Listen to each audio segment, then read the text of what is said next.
श्रीवासलक्ष्मणगुरोस्तनयं सुशीलं तत्प्राप्तसर्वनिगमान्तरहस्यबोधम् श्रीबालधन्वी कुलवारिधिशीतभानुं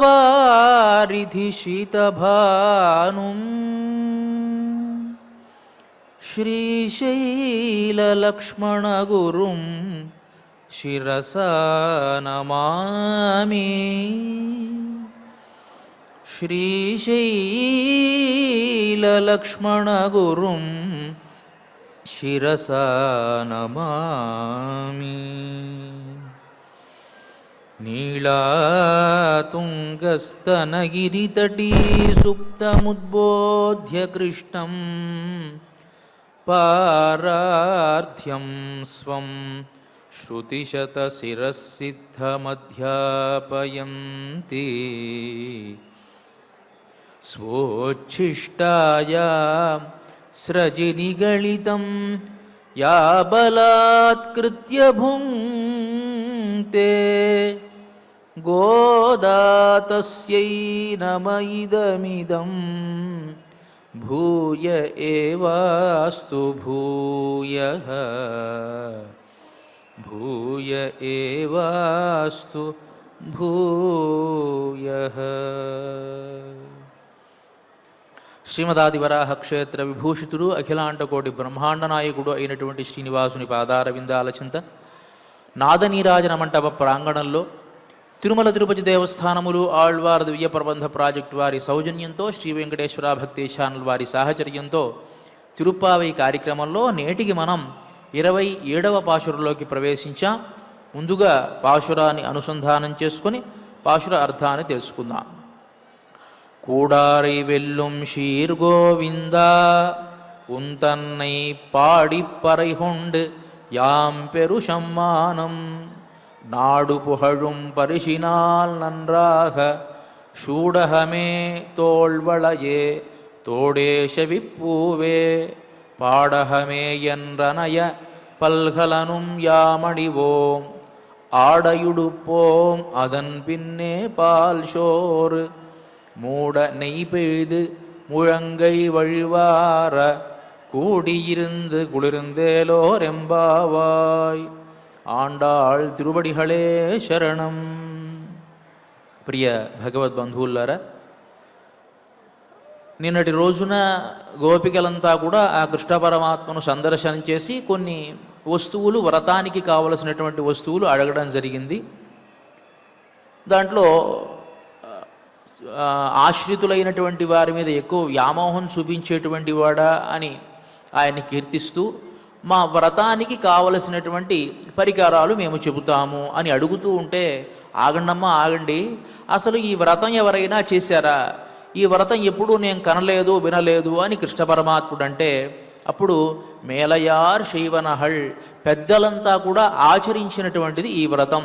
మాకు పెద్దలెవరు అంటే గోపికలు, గోపికలకు పెద్దవరు అంటే కాత్యాయనీదేవి, కాత్యాయని చేసినటువంటి దానిని గోపికలు చేస్తే, గోపికలు ఆచరించినటువంటి వ్రతాన్ని ఈ గోపికలు, గోదా గోపికలు చేస్తూ ఉన్నామయ్యా అని దాంట్లో చమత్కారంగా చెప్తున్నారు. ఇక్కడ మేలయార్ శైవనహళ్ అనేటువంటి దానికి వ్యాఖ్యానంగా మనకి ధర్మం కూడా కొత్త కొత్త పుంతలు తొక్కడం ఉంటాం, రకరకాల ఆచారాలు, రకరకాల వ్యవహారాలు. ఇది ఎవరైనా పెద్దవాళ్ళు చేశారా లేదా అని ఆలోచించకుండా మనం చేయడం అనేటువంటిది ఈ రోజుల్లో మాత్రమే మనం చూస్తూ ఉన్నాం.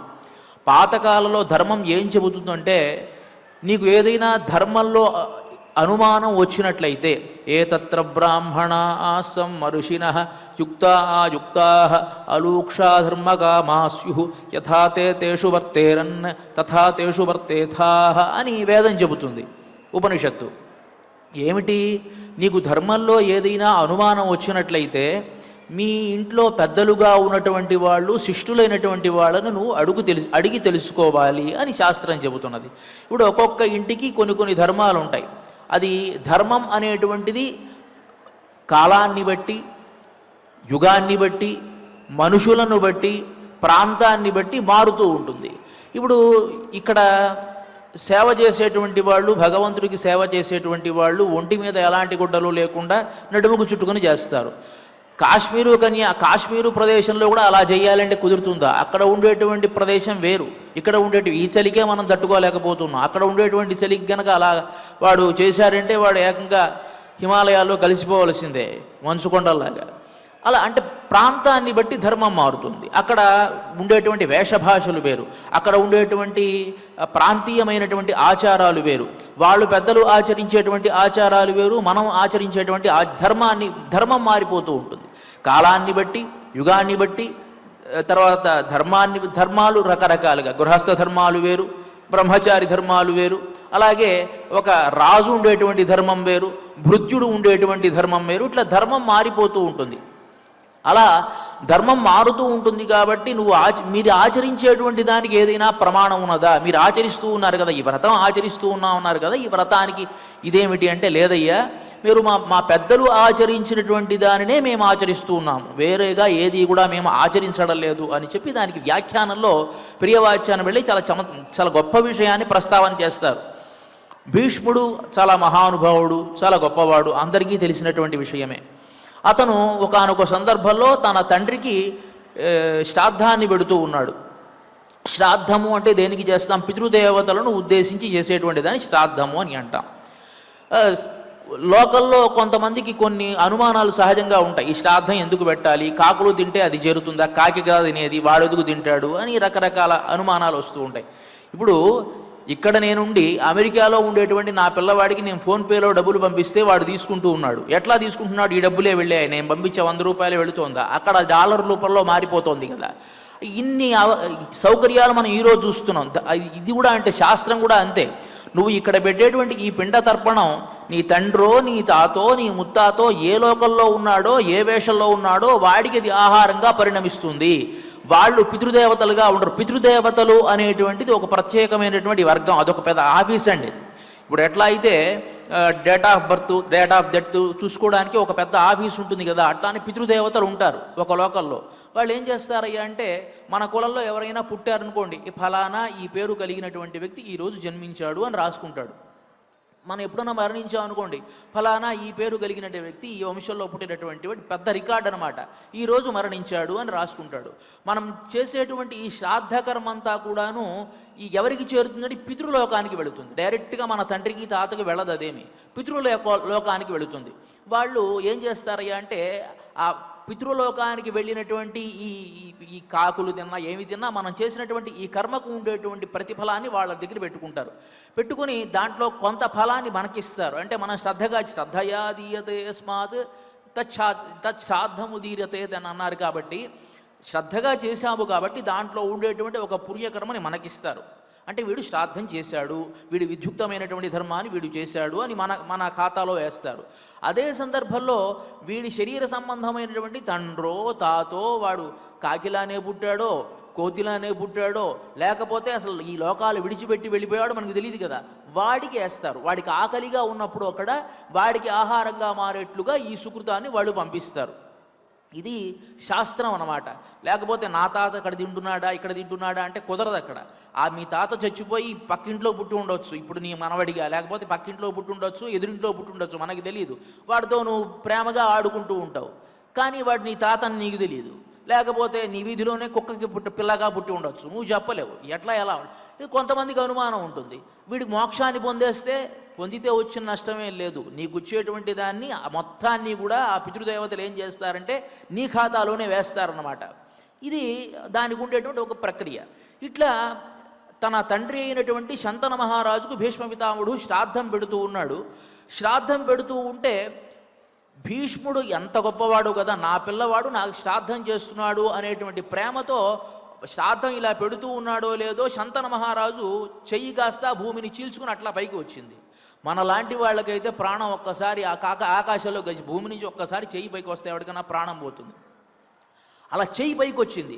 ఆయన మంచి పరాక్రమవంతుడు కాబట్టి చూశాడు, ఎవరిది ఈ చెయ్యి అని అడిగితే వెంటనే శంతన మహారాజు యొక్క కంఠధ్వని వినిపించింది. పుత్రా, నేనే నీ తండ్రిని, నాకు శ్రాద్ధాన్ని నా చేతిలో ఉంచు అన్నాడు ఆయన. వెంటనే ఆయన అన్నాడు కదా, తండ్రి నువ్వంటే నాకు చాలా ప్రేమ, చాలా గౌరవము, చాలా మర్యాద అన్నీ ఉన్నాయి. కానీ శాస్త్రంలో ఏమున్నది అంటే కింద ఉండేటువంటి దర్భలపైనే పిండ ప్రదానం చేయమని చెప్పి ఉంది కాబట్టి శాస్త్రాన్ని నేను ఉల్లంఘించకూడదు, శాస్త్రం ఇలానే చెప్పింది కాబట్టి ఇట్లానే చెయ్యాలి అని చెప్పి ఆ పిండ ప్రదానాన్ని, ఆ చెయ్యిని పక్కన పెట్టేసేసి పక్కన ఉండేటువంటి దర్భలపైన ఉంచట. అంటే నీకు శాస్త్రం ఒక మార్గాన్ని నిర్దేశించింది, అదే మార్గంలో నువ్వు వెళ్ళాలి. నీ తండ్రి వచ్చి చేయి పెట్టాడు కాబట్టి అట్లా ఇచ్చేస్తాను అంటే అది శ్రాద్ధానికి అది మొత్తం శాస్త్రానికే వ్యతిరేకం అవుతుంది. అలా చెయ్యకూడదు అని చెప్పడానికి మేలయార్ శైవనహల్ పెద్దలంతా ఎలా చేశారు? నా పూర్వులంతా కూడా దర్భలపైనే పిండ ప్రదానాన్ని చేశారు, తండ్రి చేతిలో పెట్టలేదే. కాబట్టి నేను ఇట్లానే ఆచరించాలి, ఇది నా ధర్మము అని చెప్పి భీష్మ పితామహుడు చెప్పాడు అని వ్యాఖ్యానంలో ఉటంకిస్తూ, అట్లానే ఈ గోపికలు కూడా మేలయార్ శైవనహళ్ వేండువన కేటియేల్, ఓ స్వామి మా పూర్వులైనటువంటి గోపికలంతా కూడా ఈ వ్రతాన్ని ఆచరించారు కాబట్టి దాన్ని మేము ఉద్దేశంగా ఈ వ్రతాన్ని చేస్తూ ఉన్నాము అని చెబుతూ ఈ వ్రతానికి కావలసినటువంటి పరికరాలు ఏమిటో చెబుతాను. శంగంగళ్ శంగంగళ్ 3 శంఖాలు చాలా కావాలి. పోయిప్పాడు అయినవే చాలా పెరుంపరయే, పరై అనేటువంటి వాద్యాలు చాలా కావాలి. పల్లాన్ డిషైప్పారే మంగళాశాసనం చేసేటువంటి వాళ్ళు కొంతమంది కావాలి. కోల విళక్కే దీపం కావాలి. కొడియే ధ్వజం కావాలి. వితానమే ఈ మంచు కాలం కాబట్టి మా పైన మంచు పడకుండా ఉండడానికి ఒక పెద్ద చాందిని కావాలి. ఇవన్నీ కూడా నువ్వు మాకు ఇవ్వాలి అని అంటే ఏమడుగుతున్నారు వీళ్ళు దీంట్లో అని అంటే చూడండి, ఆయన చేతిలో ఉండేటువంటి శంఖల్లాంటి శంఖాలు, ఆయన చేతిలో ఉండేటువంటి శంఖల్లాంటి శంఖాలు ఉంటాయా? మనం చూస్తూ ఉంటాం పరమాత్మకు పంచాయుధుడు అని కదా, చాలా ఆయుధాలు ఉన్నాయి, దాంట్లో పంచాయుధాలు చాలా ప్రాముఖ్యతను సంతరించుకున్నది. శంఖము, చక్రము, గద, శార్ంగము, కౌమోదకి. అంటే శంఖము, చక్రము, తర్వాత గద, ఖడ్గము, ధనస్సు అన్నమాట. ఇవన్నీ పంచాయుధాలు అంటాం కదా. ఇవి ఐదు ఆయుధాలు చాలా ప్రాముఖ్యతని సంతరించుకున్నటువంటివి. వీళ్ళు శంఖాన్ని మాత్రమే అడుగుతూ ఉన్నారు, మాకు శంఖాలు కావాలి అని. ఎందుకు శంఖాన్ని అడుగుతున్నారంటే పరమాత్మ అన్ని ఆయుధాలు పట్టుకుంటాడు, 4 ఆయుధాలు మాత్రమే ప్రయోగిస్తాడు, ఒకటి మాత్రం ప్రయోగించాడు. ఏమిటి? శంఖాన్ని. ఆయన ఎప్పుడు చేతిలోనే పెట్టుకుంటాడు, ఆయన దాన్ని మాత్రం చేతిలో పెట్టుకుంటాడు, మిగతా అంతా పడేస్తాడు. అంటే చక్రం వెళ్లాల్సిందే చెయ్యి విడిచిపెట్టి, గదా వెళ్లాల్సిందే, అదే సందర్భంలో శార్ంగము వెళ్లాల్సిందే, ధనుస్సు వెళ్లాల్సిందే. కానీ చేతిలో ఉండేటువంటి శంఖాన్ని మాత్రం విడిచిపెట్టాడట. ఇంకా దానికి ఉండేటువంటి అదృష్టం ఏమిటంటే పరమాత్మ యొక్క అధరామృత పానాన్ని చేస్తుంది, చక్కగా నోట్లో పెట్టుకుంటాడు ఆయన. ఆ అదృష్టం దేనికి ఉన్నది అంటే శంఖానికి మాత్రమే ఉన్నది. ఇంకో విషయం ఏమిటంటే శంఖం మీద పరమాత్మకు కొంచెం ప్రీతి ఎక్కువ. ఎందువల్లంటే సముద్రంలో దొరికింది కాబట్టి. సముద్రంలో దొరికిన ఏ పదార్థమైనా చాలా గొప్పదట. ఎందువల్ల? లక్ష్మీదేవి దొరికింది కాబట్టి లక్ష్మీదేవిని వక్షస్థలంలో పెట్టుకున్నాడు. సముద్రంలో శంఖం దొరికింది, దాన్ని చేతిలో పెట్టుకున్నాడు. లక్ష్మీదేవి యొక్క ఛాయని పోలి ఉంటుందట ఈ శంఖం కూడా. దాంట్లో విష్ణోర్ముఖోత్థానిల పూరిదస్య యస్యధ్వనిర్దానవ దర్పహంత తం పాంచజన్యం శశికోటి శుభ్రం. కొన్ని కోట్ల చంద్రులు ఎలా అయితే ఉంటారో అంత స్వచ్ఛంగా తెల్లగా ఉంటుంది ఈ శంఖము. లక్ష్మీదేవి యొక్క వర్ణం అలా ఉంటుంది కాబట్టి లక్ష్మీదేవి సముద్ర తనయ కదా. ఆ సముద్ర తనయ అయినటువంటి లక్ష్మీదేవిని గుర్తుగా తన చేతిలో శంఖంలా పెట్టుకుని ఆ శంఖాన్ని విడిచిపెట్టాడు కాబట్టి ఈ శంఖాన్ని అడుగుతున్నారు. పోల్వన శంగంగల్ పరై అనేటువంటి వాద్యాలు. దీన్ని విస్తారంగా చెప్పుకుంటే మళ్ళీ మనకి ఇవాళ భాషలను దెబ్బతింటుంది కాబట్టి క్లుప్తంగానే చెప్పు. చాలా పరయ్యే పల్లాండి శైప్పారే మంగళాశాసనం చేసేటువంటి వాళ్ళు. ఎవరికి? భగవద్భక్తులకు మాత్రమే మంగళాశాసనం చేసేటువంటి వాళ్ళు. ఎవరు అంటే పొలిహ అని నమ్మాళ్వార్లు అనేటువంటి ఆళ్వార్లను ఇవ్వండి. తర్వాత కొడియే దీపాన్ని ఇవ్వు. దీపం అంటే ఎలా ఉండాలి? దీపానికి ఉండేటువంటి లక్షణం ఏమిటి అంటే తాను వెలుగుతూ పక్కన ఉండేటువంటి పదార్థాలని చూపించేదిగా ఉండాలి. అది ఎవరు చేయగలరు? గొప్ప దీపం, దాంట్లో నెయ్యి పోయాల్సిన అవసరం లేకుండా ఉండేటువంటి అఖండ దీపం ఎవరంటే లక్ష్మీదేవి. ప్రస్తుతానికి నీలాదేవి. ఆమె నిన్ను మాతో కలిపింది కాబట్టి ఆ నీలాదేవిని ఇచ్చేసేయి. అంటే నీలాదేవిని ఇచ్చేసేయి, నీ చేతిలో ఉండేటువంటి పాంచజన్యాన్ని ఇవ్వు, తర్వాత మాకు ఒక ధ్వజాన్ని ఇవ్వు అంటే గరుత్మంతుడిని ఇచ్చేసేయి. ఇట్లా ఒక్కొక్క దాన్ని అడుగుతూ ఉన్నారు. ఇప్పుడు ఆయన దగ్గర ఉండేటువంటి అన్ని వస్తువులు ఇస్తే ఆయన దగ్గర ఎలా ఉంటాడు ఆయన? ఆయన చేతిలో ఉండేటువంటి పాంచజన్యాన్ని ఇచ్చి ఆయన భార్యని ఇచ్చేసి అంతా ఇచ్చేస్తే ఆయన ఎలా ఉంటాడు? అందువల్ల ఆలినిలయా అరుళేలో రెంబావా, నువ్వు అఘటిత ఘటనా సామర్థ్యం కలిగినటువంటి వాడివయ్యా, కాబట్టి ఆ వస్తువులన్నీ మాకు ఇవ్వాలి అని నిన్నటి పాశురంలో నువ్వే మాకు కావాలి అని అడగకుండా అడిగారు. అంటే నువ్వే మాకు కావాలి అని చెప్పడం ఎందుకు? ఒక ఇంట్లో ఉండేటువంటి పిల్లల్ని కనుక ఎవరైనా ఎత్తుకుపోతే పిల్లల్ని వెతుక్కుంటూ తల్లిదండ్రులు ఎట్లా అయితే వస్తారో, పరమాత్మ చేతిలో ఉండేటువంటి శంఖాన్ని ఆయన వక్షస్థలంలో ఉండేటువంటి లక్ష్మిని కనుక తీసుకెళ్ళిపోతే ఆయనే వస్తాడు అని కదా. అలా అడగకుండా వీళ్ళు నిన్నటి పాశురంలో ఇలా అడిగారు.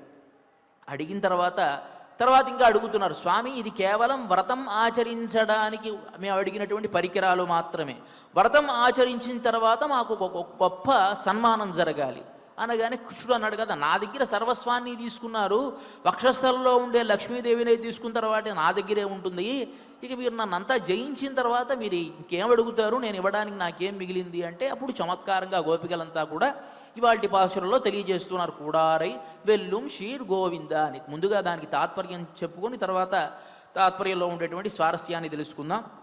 కూడారై వెల్లుం షీర్ గోవింద, నిన్ను ఆశ్రయించినటువంటి వారిని జయించేటువంటి ఓ గోవిందుడా, ఉంతన్నై పాడి నిన్ను నోరారా పాడి పరైకొండు, పరై అనేటువంటి దాన్ని మేము పొంది, యాం పెరు సమ్మానం, మేము పొందేటువంటి ఈ పెద్ద సన్మానం నాడు పుహళుం, ఈ ప్రపంచమంతా కొనియాడేట్లుగా ఉండాలి. పరిశినాల్ నన్రాక, ఈ ప్రపంచమంతా మెచ్చుకోవాలి. ఎలా మెచ్చుకోవాలి? ఇలాంటి సన్మానం ఎవరికైనా జరిగిందా అని అలా మెచ్చుకుంటూ ఉండాలి. అలాంటి సన్మానం ఎలా చేయాలో చెప్తాను. చూడకమే, మా చేతికి ఆభరణాలు ఉండాలి, తోళ్ళు వళయే, తర్వాత భుజకీర్తులు ఉండాలి. చూడకమే, తోళ్ళు వళయే, తోడే, కర్ణ ఆభరణాలు కావాలి, చెవి పువ్వే కర్ణాభరణాలు, పాడకమేయన్ అనయ, పాదాలకి ఆభరణాలు, అనయ పల్హలను యామడివోం, అనేకమైనటువంటి ఆభరణాలన్నీ కూడా నువ్వు మాకు అలంకరించాలి. పల్గలను యామడివోం ఆడ ఇడుపోం, వస్త్రాన్ని కట్టాలి. అదన్ పిన్నే పాల్షోరు, ఇదంతా అయిన తర్వాత పాలతో చేసినటువంటి అన్నాన్ని మూడనైపోయింది ముழங்கை వழிవారా, నేతిని సమృద్ధిగా వేసి పాలను సమృద్ధిగా వేసినటువంటి అన్నాన్ని ముழங்கை వழிవారా కూడి ఇరుంది కుளிరిందేలో. ఆ నెయ్యి ఎలా ఉండాలట? ఆ పదార్థాన్ని చేతిలో పెట్టుకుంటే మోచేయి వరకు కూడా నెయ్యి కారేట్టుగా ఉండాలి ఆ పదార్థం. అంత మధురమైనటువంటి పదార్థాన్ని నీతో కూడా మేము కలిసి భుజించాలి అని ఇవాల్టి పాశురంలో ఉండేటువంటి తాత్పర్యం.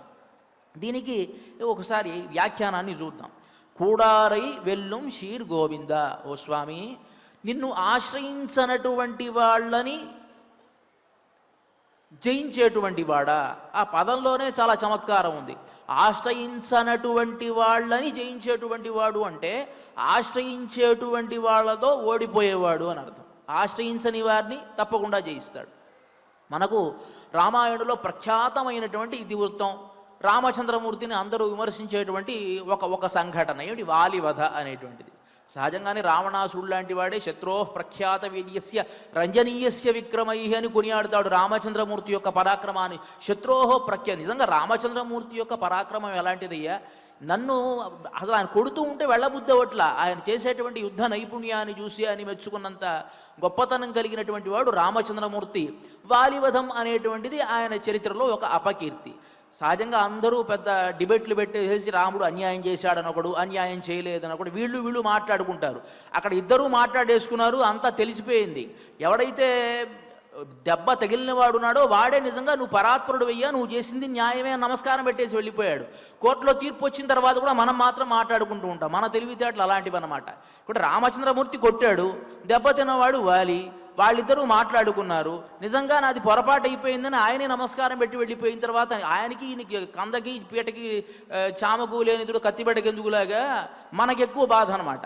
అక్కడ గొప్ప వాళ్ళిద్దరికీ ఉండేటువంటి ఆ సంభాషణ చాలా గొప్ప సంభాషణ. ఆయన అంటాడు కదా, వాలికి దెబ్బ తగిలింది, బాణం గుచ్చుకున్న తర్వాత ఈ బాణం ఎవరిది అని కంబరామాయణంలో చాలా ప్రఖ్యాతమైనటువంటి ఇతివృత్తం అండి. ఆ బాణం మీద పేరు చూశాడు రామచంద్రమూర్తి అని. కొట్టిన తర్వాత రామచంద్రమూర్తి ఎదురుగా వచ్చాడు. అప్పుడు రామచంద్రమూర్తిని చూసి నా తిట్లు తిట్టాడు వాలి. నీకు ఏదైనా సిగ్గుందా? ఒకవైపు భార్యని పోగొట్టుకున్నావు, ధర్మాన్ని విడిచిపెట్టేశావు, చివరికి యుద్ధ ధర్మాన్ని కూడా విడిచిపెట్టావయ్యా. ఏదైనా ఇంకా అలా విడిచిపెట్టి సిగ్గు లేకుండా నా ముందు వచ్చి నిలబడతావా? ఏదన్నా న్యాయం ఉందా నీకు? సీతాదేవి పోయి బాధపడుతూ ఉండి ఏదైనా పిచ్చి పట్టిందా నీకేదైనా అంటాడు. ఆయన యొక్క సౌందర్యాన్ని చూసి ఓవియత్తు ఎయిద ఉన్నా ఉరువత్తాయ్, నిజంగా నీ బొమ్మ వేయాలంటే ఎలా కుదురుతుందయ్యా, ఎంత సౌందర్యంగా ఉన్నావు నిజంగా, ఇంత సౌందర్యంగా ఉన్నవాడికి ఏదైనా పిచ్చి పట్టిందా సీతాదేవి పక్కలేదు అనేటువంటి ఉద్దేశంతో, సరే నీకు అపకారం చేసినటువంటి వాడు రావణాసురుడు అపకారం చేస్తే వాణ్ణి సంహరించాలి, కానీ కోతునైనటువంటి నన్ను సంహరిస్తే నీకు ఏదైనా ఉపయోగం ఉన్నదా, ఏదైనా ధర్మమా అదేదైనా? ఇప్పుడు కోతి తప్పు చేస్తే కుక్కని, కుక్క తప్పు చేస్తే కొంగని అలా ఎవరన్నా కొడతాడా? అది తప్పు చేస్తే దాన్ని సంహరించాలి, కానీ రావణాసురుడు తప్పు చేశాడు, రావణాసురుడు తప్పు చేసినప్పుడు రావణాసురుడిని కదా నువ్వు హింసించాల్సింది. అన్నదమ్ములు కొట్టుకుంటూ ఉంటే వెనకాల నుంచి బాణం వేస్తారా ఎవరైనా? ఏదైనా ధర్మం ఉందా అని అడుగుతూ అంటాడు కదా. నువ్వు నీ ధర్మాన్ని కూడా విడిచిపెట్టేశావు. నువ్వు నీ రాజ్యధర్మం ఏమిటి? సహజంగా ఇప్పటి వరకు సూర్యవంశంలో పెద్ద అయినటువంటి వాడే రాజుగా ఉండాలి. అలాంటిది నువ్వు కాస్త రాజ్యాన్ని విడిచిపెట్టి భరతుడికి ఇచ్చావు, అక్కడ ధర్మాన్ని తెప్పావు, అంటే నీ ధర్మాన్ని వదిలిపెట్టావు. ఇక్కడేమో అన్నయ్యనటువంటి వాడిని నేను రాజ్యాన్ని చేస్తుంటే నన్ను చంపి నా రాజ్యాన్ని సుగ్రీవుడికి ఇస్తా అంటావు, ఇక్కడ నా ధర్మాన్ని చెడగొట్టావు. ఒకవైపు రావణాసురుని సంహరించి విభీషణకు పట్టాన్ని గడితే అక్కడ తమ్ముడైనటువంటి వాడి రాజ్యాన్ని పిచ్చేదన పట్టిందా నీకు? ఎవడు రాజ్యాన్ని పాలించాలి? అన్నయ్య అయినటువంటి వాడు, జ్యేష్ఠుడైనటువంటి వాడు రాజ్యాన్ని పాలించాలి. అలాంటిది అక్కడా ధర్మాన్ని తెప్పావు. పోనీ యుద్ధ ధర్మం ఏదైనా ఉందా? యుద్ధ ధర్మాన్ని విస్మరిస్తూ ఉన్నావే అని చెప్పి నా మాటలు ఒకటి కాదు అని అడిగాడు. నాకు ఒక అనుమానం, ఇంతకీ ఇది ఏ యుగం అన్నాడు. త్రేతాయుగం అన్నాడు రాముడు.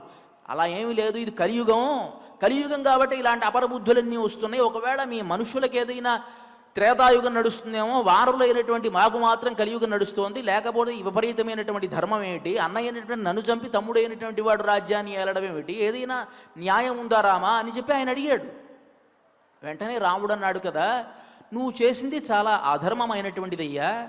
సుగ్రీవుడి యొక్క భార్యను నువ్వు తీసుకుని వెళ్ళావు చూసావా, అది చాలా తప్పు కదా అన్నాడు ఆయన. ఎంత వాలి అంత తెలివి గలవాడో చూడండి. మనిషి యొక్క తెలివితేటలు ఎవరిని మనం మించలేం. ఆయన అన్నాడు కదా, నిజమే, మేము జంతువులమయ్యా, జంతువులకి ఈ పాతివ్రత్య ధర్మాలు, వీళ్ళనే వివాహం చేసుకోవడం ఇవన్నీ ఉండదు. మేము జంతువులం కాబట్టి ఇలాగే ఉంటాం, నన్ను ఎట్లా నువ్వు కొడతావు అన్నాడు. ఈయనకంటే 2 ఆకులు చదివినవాడు రామచంద్రమూర్తి. ఆయన అన్నాడు కదా, ఓహో అలాగా, నువ్వు జంతువువా, నాకు ఇంతవరకు తెలియదు, నిజంగా నువ్వు జంతువువా? మరి అట్లయితే ప్రాతః సంధ్యావందనం, ఆధ్యాత్మిక సంధ్యావందనం ఇవన్నీ చేసినటువంటి వాడు ఎవడు? సంధ్యావందనం వాలి చాలా చాలా గొప్పవాడండి. 4 సముద్రాల్లో సంధ్యావందనం చేసేటువంటి వాడు. ఒకానొక సందర్భంలో వాలితో యుద్ధం చేద్దామని చెప్పి రావణాసురుడు వచ్చాడు, మనకు ఉత్తరకాండలో వస్తుంది. వాలిని గట్టిగా పట్టుకుందామని రావణాసురుడు కాస్త వచ్చి వెనకాల చేతులు పెట్టాట. వెంటనే వాలి అది గమనించి ఆ చేతులు అట్లానే అలా పట్టేసుకొని అన్ని సముద్రాలు చుట్టాడు. పొద్దున వాడు సాయంత్రం వరకు చుట్టి వెనక్కి అంతా పూర్తయిన తన అనుష్ఠానం అంతా అయిపోయిన తర్వాత కాసేపు దిగబెట్టి ఇలా వదిలిపెట్టి వెనక్కి తిరిగి చూశాట. రావణాసురుడు మొత్తం 20 చేతులు నలిగిపోయి ఉన్నాయి. అయ్యయ్యో ఎప్పుడు వచ్చావు, నువ్వు వచ్చిన విషయమే నాకు తెలియదే అన్నాడు ఈయన. ఇంత పరాక్రమవంతుడు వాలి. అంటే అన్ని సముద్రాల్లో తిరుగుతూ అక్కడ సైకతలింగ పూజ చేస్తూ ఒకవైపు అనుష్ఠానం చేసినటువంటి వాలి నువ్వు ఇంత అనుష్ఠానం చేస్తున్నావంటే ఇది జంతువులు చేస్తాయా ఈ అనుష్ఠానాన్ని? జంతువులకి అనుష్ఠానం ఉందా ఎక్కడైనా? నువ్వు కాబట్టి ఇక్కడ నీ ధర్మం అన్నావు కదా, జంతు ధర్మం అంటే ఏం చేస్తుంది? తింటుంది, తిరుగుతుంది, అంతే చేయాలి. నువ్వు మరి అనుష్ఠానం చేస్తూ ఉన్నావే, ఇది జంతు ధర్మం కాదే. ఇంకో విషయం చెబుతాను విను. గజేంద్రుడు ఉన్నాడు చూసావా, గజేంద్రుడు ఆయన ఒక జంతువు. ఆయన జంతువు అంటే నువ్వు జంతువువి, ఆయన భక్తుడు అంటే నువ్వు కూడా జ్ఞానివి. ఆయన జ్ఞాని. ఇప్పుడు గజేంద్రుడు ఉన్నాడు, గజేంద్రుడిని స్వామి రక్షించాడు. ఎట్లా రక్షించాడు? నీవే తప్ప ఇతఃపరం బెరుగా అని ప్రార్థించాడు. అంటే అప్పుడు జంతువు కాబట్టి నేను రక్షించకూడదని వదిలేశాడా? లేదు, ఆయనలో ఉండేటువంటి జ్ఞానాన్ని చూశాడు, వచ్చాడు, కాపాడాడు. అట్లానే నువ్వు జంతువు అని అనుకుంటే ఇంత జ్ఞానమైనటువంటి పనులను కూడా చేస్తూ సుగ్రీవుడి భార్యను చెరబట్టినప్పుడు అధర్మం చేస్తూ ఉన్నాడు, అప్పుడు శిక్షించాలా లేదా? కాబట్టే నేను శిక్షించాను అన్నాడు ఆయన. ఇంత గొప్ప ఇద్దరికీ ఉండేటువంటి సంభాషణ చూసి చివరికి వాలే ఆనందపడి నమస్కారం పెట్టి నువ్వు పరాత్పరుడు వెయ్యా అని అంగీకరించాడు. మరి మనకెందుకు వచ్చింది? మనకెందుకు ఈ బాధ? వాలే అంగీకరించాడు కదా. మనం ఎప్పుడు కూడా ఎలా ఉంటామంటే, నేను ఒకడిని కొడతాను, నేను అధర్మంగా నేను అధర్మంగానే ఉన్నాను అనుకుందామండి. కానీ వాడు అధర్మంగా ఎందుకున్నాడు అంటాం. నువ్వు అధర్మంగా ఉంటే వాడు మా ధర్మంగా ఉండాలా? నేను దొంగనండి, దగుల్బాజీనండి, ఒకని తుపాకీతో కాల్చేస్తానండి, నిజమే. కానీ వాడు నన్ను ఎదురుగా ఎలా కాలుస్తాడండి? వాడికి ధర్మం లేదా? మనం మాట్లాడేటువంటి మాటలు అంటే వాడు మాత్రం ధర్మంగా ఉండాలి, నువ్వు మాత్రం అధర్మంగా ఉండొచ్చు. చాలా గొప్ప వాళ్ళు మాట్లాడేటువంటి మాటలు. ఎవరైనా వచ్చి ఒక దొంగతనం చేస్తే, ఎవడైనా ఒక పోలీస్ కాల్ చేస్తే వెంటనే వాడికి ఆ పోలీస్ రివాల్వర్కి వాడికి ఇది ఉందా, లైసెన్స్ ఉందా, కాల్స్ వచ్చా, వాడు పై అధికారిని అడిగాడా, ఇన్ని మాటలు వాడు మాట్లాడతాడు. వీడు మాత్రం దబామని కత్తితో పొడిచిపోతూ ఉంటాడు.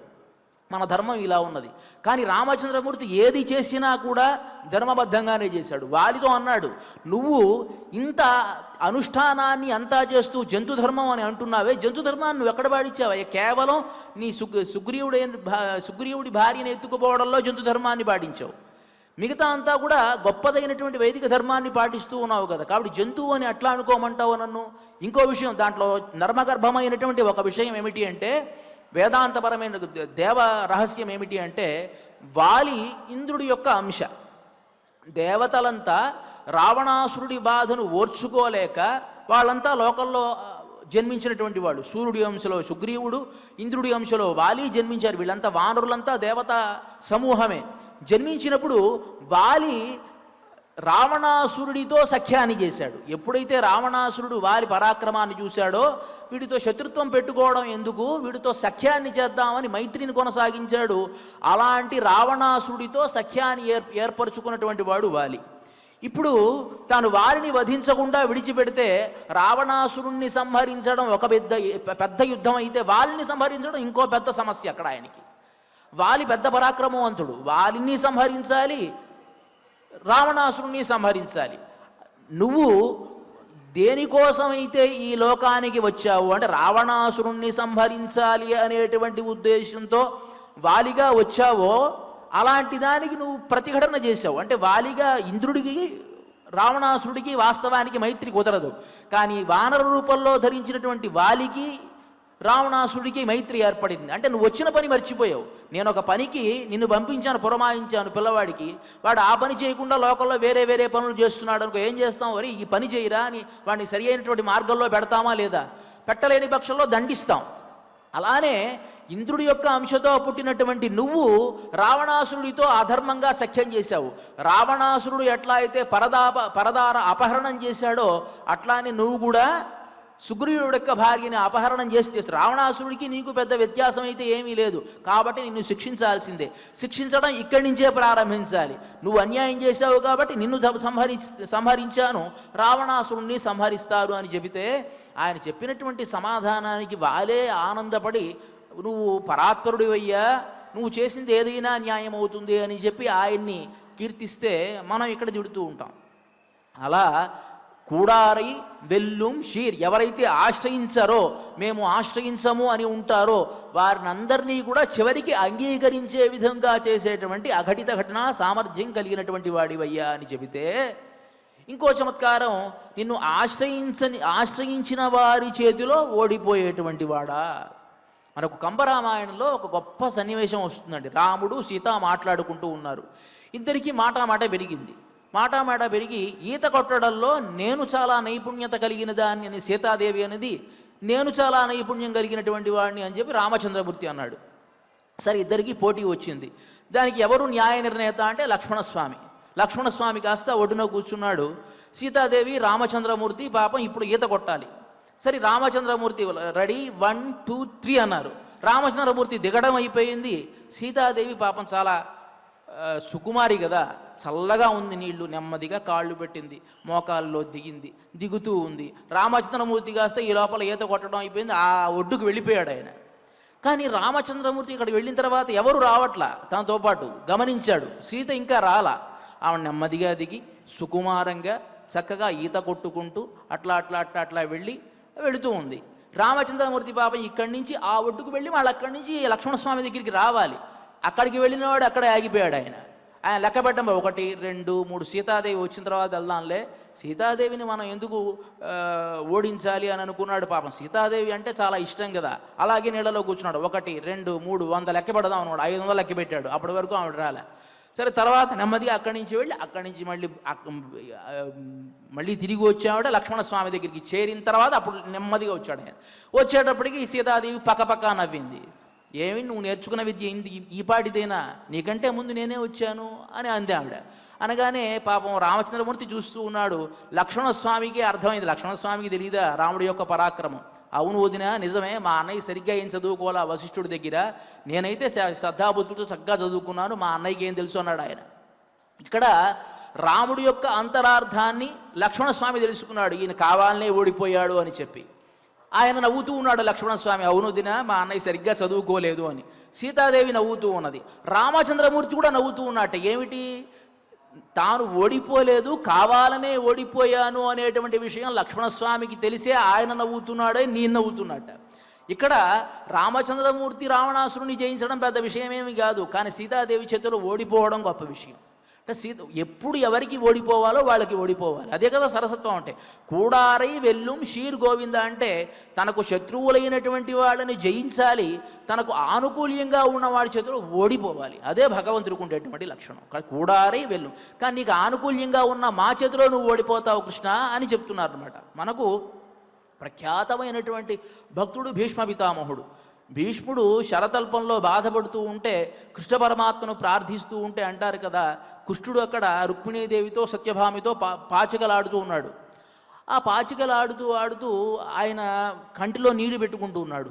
ఏమి జరిగింది అంటే, శరతల్పగతో భీష్మ, ఆయన శరతల్పంలో ఉన్నటువంటి భీష్మ పితామహుడు నువ్వు తలుచుకుంటూ ఉన్నాడు ఈ సందర్భంలో. అది చూస్తూ ఉంటేనే నా మనస్సుకు చాలా బాధ కలుగుతోంది. అంటే ఎంత కష్టాన్ని అనుభవిస్తూ ఆ శరాలన్నీ కూడా ఒంటికి గుచ్చుకొని అలా ఇంకా చనిపోకుండా ఉత్తరాయణ పుణ్యకాలం రావాలి అనేటువంటి ఉద్దేశంలో ఆ బాధనంతా అనుభవిస్తూ ఉన్నా నన్నే తలుచుకుంటూ ఉండేటువంటి ఆ భక్తుడు బాధపడేటువంటి బాధ తలుచుకుంటూ ఉంటే నాకు బాధ కలుగుతుంది అని బాధపడతాడు కృష్ణ పరమాత్మ. అలాంటి భీష్మ పితామహుడితో కృష్ణుడికి ఒక సందర్భంలో ఒక చిన్న సమస్య వచ్చింది. ఏమిటి అంటే, ఇప్పుడు చూడండి, నేను ఆయుధాన్నే పట్టను యుద్ధంలో అన్నాడు కృష్ణ పరమాత్మ, ఆయుధాన్ని పట్టిస్తాను అన్నాడు భీష్మ పితామహుడు. ఆయుధాన్ని పట్టను అన్నటువంటి కృష్ణ పరమాత్మ ఆయుధాన్ని పట్టకూడదు, పడితే ఆయన ప్రతిజ్ఞ విడిచిపెట్టేసినట్టు. ఆయుధాన్ని పట్టకపోతే భీష్ముడు ఓడిపోయినట్టు అనుకున్నాడు. సరే, భీష్ముడికి అర్జునుడికి యుద్ధం జరుగుతుంది, 18 రోజుల యుద్ధం జరిగింది. భారత యుద్ధంలో భీష్ముడే 10 రోజులు యుద్ధం చేశారండి. దాంట్లో అర్జునుడు అందరితో బాగానే యుద్ధం చేస్తున్నాడు. పాప అర్జునుడు యుద్ధం చేయడం కోసమే భగవద్గీత మొత్తం ఉపదేశం చేశాడు కృష్ణ పరమాత్మ. అంతా బాగా అర్థమైంది కృష్ణ అన్నాడు, అందరితో యుద్ధం బాగానే చేస్తున్నాడు. కానీ భీష్ముడు రాగానే తాత మన వాళ్ళు ఆడుకుంటారు చూసారు, ఒక బాణం వేస్తాడు, ఈయన ఒక నవ్వు నవ్వుతాడు, ఆయన అక్కడి నుంచి చూస్తాడు, ఆయన ఒక నవ్వు నవ్వుతాడు, ఈయన నవ్వుతాడు, ఆయన నవ్వుతాడు, ఆయన ఒక పూల బాణం వేస్తాడు, ఈయన ఒక పూల బాణం వేస్తాడు. ఇట్లానే జరుగుతూ ఉంది కాలం అంతా కూడా. ఇట్లా జరిగితే ఎప్పటికీ భారత యుద్ధం అయ్యేది. ఆయన అనుకున్నాడు కదా, అర్జున నీకు తాత్కాలికంగా రథసారథ్యం వహిద్దామని వచ్చాను, నువ్వు ఏకంగా పర్మనెంట్గా రథసారథ్యం ఇచ్చేట్టున్నావు. నువ్వు ఏదో కొంతకాలం యుద్ధం జరిగితే అంతకాలం వరకు సారథ్యాన్ని, నాకు రాజ్యం ఉంది, ఆ రాజ్యంలో ప్రజలు ఉన్నారు, అక్కడ పాలించాలి, అలా కాకుండా ఎప్పుడూ పర్మనెంట్గా ఏకంగా సారథ్యాన్ని వహించాలనుకుంటూ ఉన్నావా, తొందరగా యుద్ధాన్ని ముగించవయ్యా అన్నాడు. ఆయన సరే ముగిస్తాను బాబా అంటాడు, ఎంత ముగిస్తాడు. ఈయన బాణం వేస్తాడు, ఆయన బాణం వేస్తాడు, ఈయన నవ్వుతాడు, ఆయన నవ్వుతాడు. తాత మన వాళ్ళు ఇద్దరు మాటలు సంభాషణ చేసుకుంటూ ఇలా ఏమి చేయాలి. కొంతకాలం అయింది, చూశాడు. ఇక 9వ రోజు వచ్చింది, కోపం వచ్చింది. ఇలా అయితే కష్టం అనుకున్నాడు, చక్రాన్ని పెట్టాడు ఆయన. అప్పుడు ఆయన భీష్ముడు ఆ చక్రాన్ని ఎప్పుడైతే చూశాడో, ఆ చక్రాన్ని పట్టినటువంటి కృష్ణ పరమాత్మను చూసి, ఆహా నిజంగా నువ్వు పరాత్పరుడు అయ్యా. ఆయనే నోటితో అన్నటువంటి మాట, స్వనిగమం అపహాయ మత్ ప్రతిజ్ఞాం మృతమధికర్తుం అవప్లుతో రథోస్థ. స్వనిగమం అపహాయ, తన అన్నటువంటి మాటను పక్కన పెట్టి, స్వనిగమం అపహాయ మత్ప్రతిజ్ఞాం విధాతుం, నేను ఏదైతే ప్రతిజ్ఞ చేశానో దానిని నెరవేర్చాలి అనేటువంటి ఉద్దేశంతో ఆయుధం పట్టావు చూసావా, నువ్వయ్యా దేవుడు అంటే అని చెప్పి నమస్కారం పెట్టాడు ఆయన. అంటే నువ్వు మాట తప్పిన పరమాత్మ యొక్క ఉద్దేశం ఎలా ఉంటుంది అంటే, తన మాట పోయినా పర్వాలా, తన భక్తులు ఎవరైనా పట్టుబడితే అది అయి తీరాలి. అక్కడ భీష్ముడేమో ఆయుధాన్ని పట్టిస్తాను అన్నాడు, నేను ఆయుధాన్ని పట్టుకోను అన్నటువంటి వాడు కృష్ణ పరమాత్మ. గెలిచేది ఎవరు? భక్తుడే కదా. నేను ఓడితే ఓడిపోయాను, భక్తుడు గెలవాలి కదా అని అనుకున్నాడు. ఆ చక్రాన్ని పోని చంపాడా? చక్రం పట్టుకుంటే ఎక్కడన్నా ప్రయోగించి తీరాల్సిందే. కానీ ఆయన మళ్ళీ దాన్ని వెనక్కి తీసేసుకున్నాడే. ఎందువల్ల? కేవలం భీష్ముడి యొక్క ప్రతిజ్ఞ నెరవేరాలి అనేటువంటి ఉద్దేశంతోనే. అంటే ఇక్కడ కూడారై వెల్లుం షీర్ గోవింద అంటే నిన్ను ఆశ్రయించనటువంటి వాళ్లను మాత్రమే జయించాలి అనుకునేటువంటి గొప్ప గోవిందుడివి నువ్వు.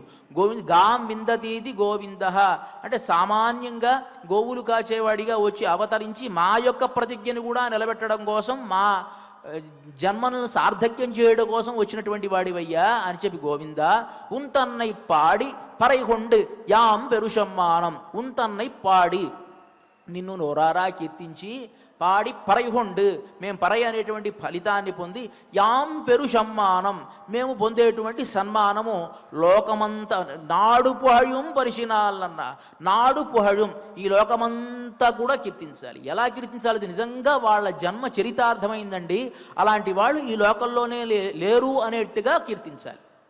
దానికి వ్యాఖ్యానంలో పెరియవాచాన్ని వెళ్ళి అద్భుతమైన వ్యాఖ్యానం చేస్తారు. వీళ్ళు ఏం కోరుకుంటున్నారంటే కృష్ణుడితో పూర్తి సంబంధాన్ని, అంటే కృష్ణుడికి అర్జునుడికి ఎలాంటి సంబంధం ఉందో అంత సంబంధం మాకు ఉండాలి. మనకు భారతంలో ఒక ఇతివృత్తం వస్తుంది. వీళ్ళంతా అరణ్యవాసం చేస్తూ ఉండేటువంటి సందర్భంలో కామ్యక వనానికి వెళ్ళారు, తర్వాత ద్వైత వనానికి వెళ్ళారు. ఆ కామ్యక వనానికి వెళ్ళినప్పుడే ఈ అర్జునుడు కాస్త పాపం అనేకమైన అస్త్రశస్త్రాలు సంపాదించడానికి ఇంద్రలోకానికి వెళ్ళాడు. ఇంద్రలోకానికి వెళితే ఇంద్రుడేమో భరతనాట్యం నేర్చుకోవయ్యా, నాట్యం నేర్చుకో అని అన్నాడు. నాకెందుకు, ఆ నాట్యంతో నాకేం పని అన్నాడు. లేదు నువ్వు నేర్చుకో అన్నాడు ఆయన. సరే నేర్చుకున్నాడు. దానికి గురువుగారు ఎవరంటే ఊర్వశి నేర్పించింది. ఊర్వశి దగ్గర నేర్చుకున్నాడు. నేర్చుకున్న తర్వాత ఊర్వశి ఆ సమయంలో అర్జునుడు అంటే చాలా సుందరంగా ఉండేటువంటి వాడు. భూలోకంలోనే కాదు అన్ని లోకాల్లో కూడా సౌందర్యం కలిగినటువంటి వాడు, నరస్వరూపం కాబట్టి చాలా సౌందర్యంగా ఉండేవాడు.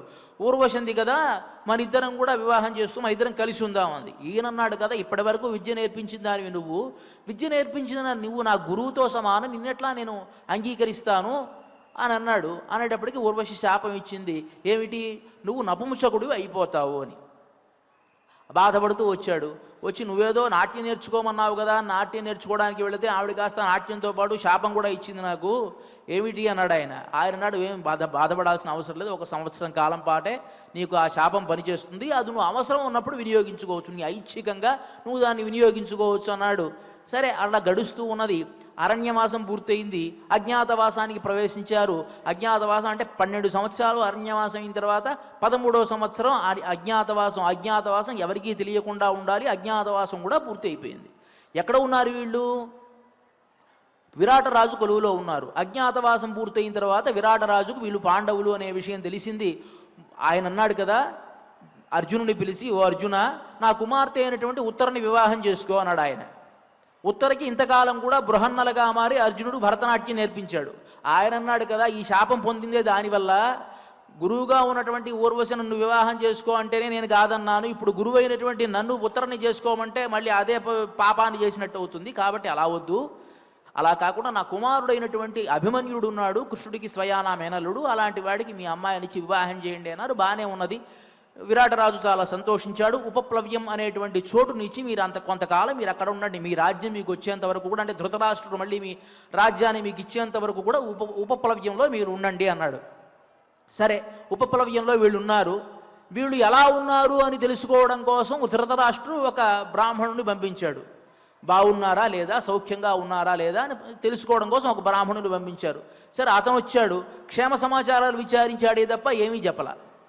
క్షేమ సమాచారాలు చెప్పేటప్పుడు మళ్ళీ మీ రాజ్యం మీరు తీసుకోండి అని కానీ ఏదైనా చెప్పాలి కదా వచ్చినటువంటి వాడు, ఏమీ చెప్పల, వెళ్ళిపోయాడు.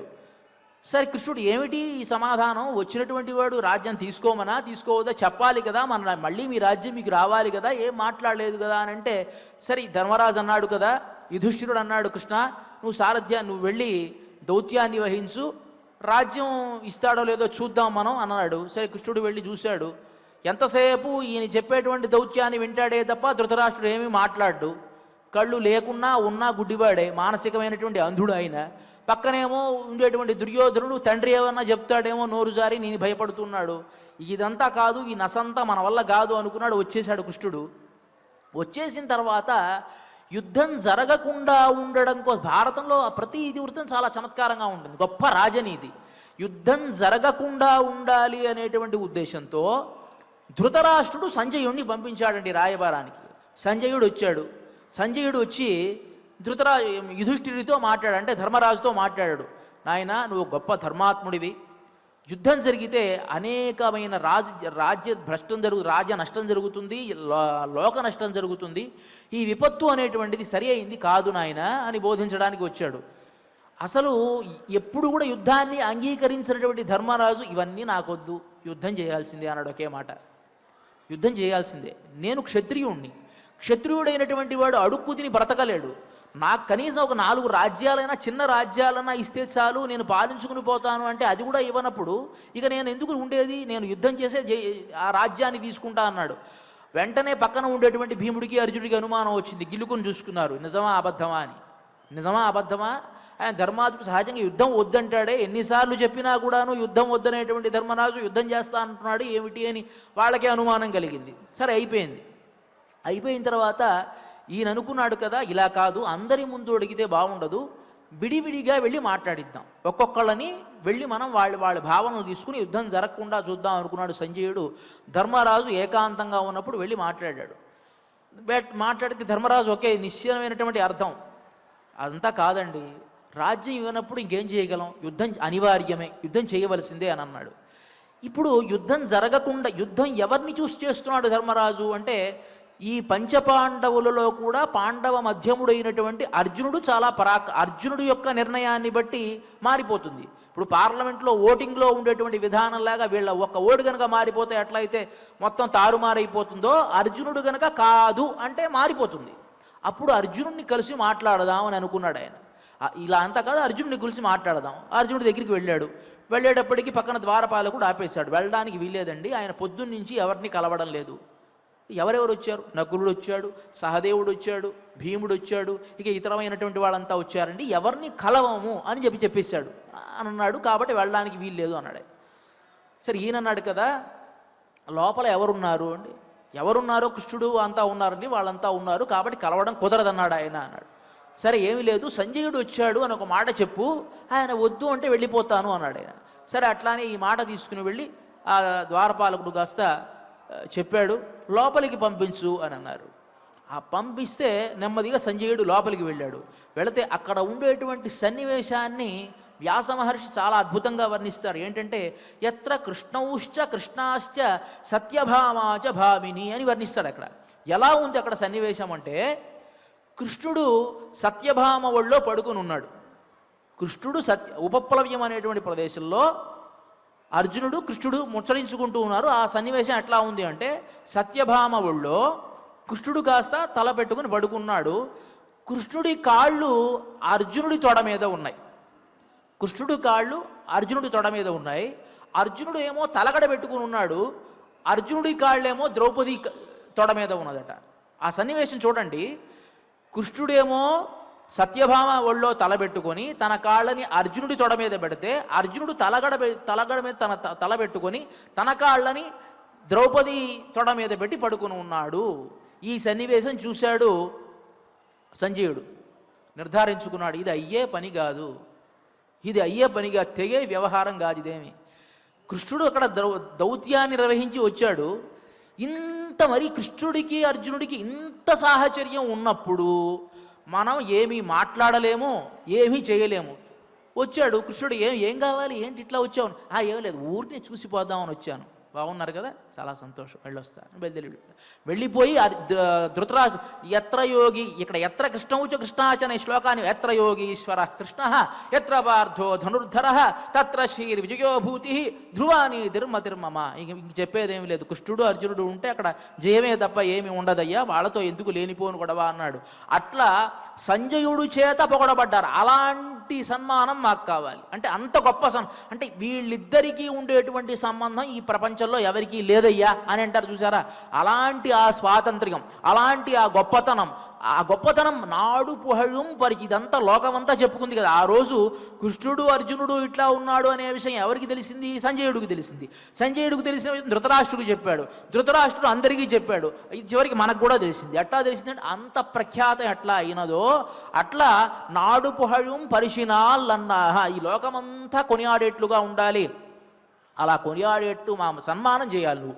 ఆ సన్మానం ఎలా ఉండాలి? షూడకమే, తోళ్ళుబడయే, భుజకీర్తిలు, తర్వాత హస్తాభరణాలు, కర్ణాభరణాలు, కర్ణకీర్తులు, తర్వాత పాదాలకు అందెలు, ఇలా ఒక ఆభరణం ఏమిటయ్యా? అన్ని ఆభరణాలు కూడా, కొన్ని పేర్లు కూడా మాకు తెలియవు, అవన్నీ కూడా అన్ని ఆభరణాలు మాకు దగ్గరుండి నువ్వు అలంకరింపజేయాలి. ఇవన్నీ పాడహమే నలయ పల్హలనం యామడి ఓం ఆడయుడుపోం, తర్వాత వస్త్రాన్ని ధరించాలి. అదన్ పిన్నే పాల్చోరు, తర్వాత గొప్పదైనటువంటి పాల క్షీరాన్నము అని అంటాం. ఆ క్షీరాన్నాన్ని మేము గ్రహించాలి. ఆడయుడుప్పో మదన్ బిన్నే పాల్చోరు మూడ నెయ్యి పెయ్దు ముழங்கை వழிవార, అంత నేతిలోనే ఆ పదార్థాన్ని వండాలి. ఆ పదార్థాన్ని నీతో కలిసి మేము భుజించాలి. అంటే ఇంతకాలం కూడా మేము నెయ్యున్నోమన్నాం, నేతిని భుజించమన్నాం, పాలని భుజించము అన్నాం, తర్వాత అలంకారమైనటువంటి వస్తువులు మేము ధరించమన్నాం. అదంతా కూడా ఆ వ్రత సమాప్తి అంతా కూడా నువ్వు దగ్గరుండి చేయించాలి. ఇలా ఇదన్నీ చేసి మేము మగిళింది కూడియిருந்து కుళిருந்து మనమంతా కూడా ఆనందంగా ఉండి ఆనందపడాలి అని చెప్పి ఈ గోపికలు ఆ కృష్ణ పరమాత్మని ప్రార్థించారు. ఈ పాశురానికి ఉండేటువంటి ఇంకొక గొప్పతనం ఏమిటి అంటే, సహజంగా దక్షిణ దేశంలో ఈరోజు కూడారై ప్రసాదం అని చేస్తారు. కూడారై ప్రసాదము అంటే దాన్ని ఎక్కడా కూడా బియ్యాన్ని ఎక్కడ కూడా నీళ్లతో వండరు. బియ్యం పూర్తిగా పాలల్లోనే ఉడకాలి. బియ్యం పూర్తిగా పాలల్లోనే ఉడకాలి. పాలు ఒక బియ్యానికి 4 గింతలు పాలు పోయాలి. ఒక బియ్యానికి 4 గింతలు పాలు పోసి అంతా ఇంత బెల్లం కలిపి దాంట్లో కనీసం ఇంకేంత వరకు నెయ్యి పోస్తూనే ఉండి ఉండి ఉండి ఉండి కలపాలన్నమాట. దాన్ని కూడారై ప్రసాదం అని అంటారనమాట. అలాంటి ఆ కూడారై ప్రసాదాన్ని గోదాదేవి తిరుమాలిరుం షోలై అనేటువంటి స్వామికి మొక్కుకుంది.